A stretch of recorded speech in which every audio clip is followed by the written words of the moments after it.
അപ്പോൾ നമുക്ക് വർക്കിന് എത്തിക്കുന്നത് ഇന്നോവ ക്രിസ്റ്റയാണ്. ഓർപാഡ് റാപ്പിംഗ് ആണ് ഇതിലേക്ക് നമുക്ക് ചെയ്യാനുള്ളത്. 4 ഡോറിൽ നമ്മൾ എന്ത് ചെയ്തിട്ടുണ്ട്, ഓർപാഡും കാര്യങ്ങളൊക്കെ പോയി നല്ല അടിപൊളി ലെതർ റാപ്പ് ചെയ്യാൻ പോവാണ്.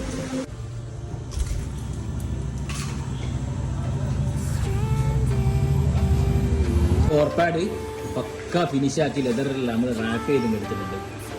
ഇനിയിപ്പോൾ ബാക്കിയുള്ള വർക്കും കാര്യങ്ങളൊക്കെ കഴിഞ്ഞിട്ട് ഫുൾ സെറ്റാക്കിയതിനു ശേഷം നമ്മുടെ യൂട്യൂബ് ചാനൽ നമ്മൾ അപ്ലോഡ് ചെയ്യുന്നതാണ്. അപ്പോൾ നമ്മൾ വർക്ക് കംപ്ലീറ്റ് ചെയ്യുന്നത് 4 ഡോറും അങ്ങനെ ലെതർ നമ്മൾ റാപ്പ് ചെയ്ത് സീറ്റ് കളറിന് അതേ കോമ്പിനേഷൻ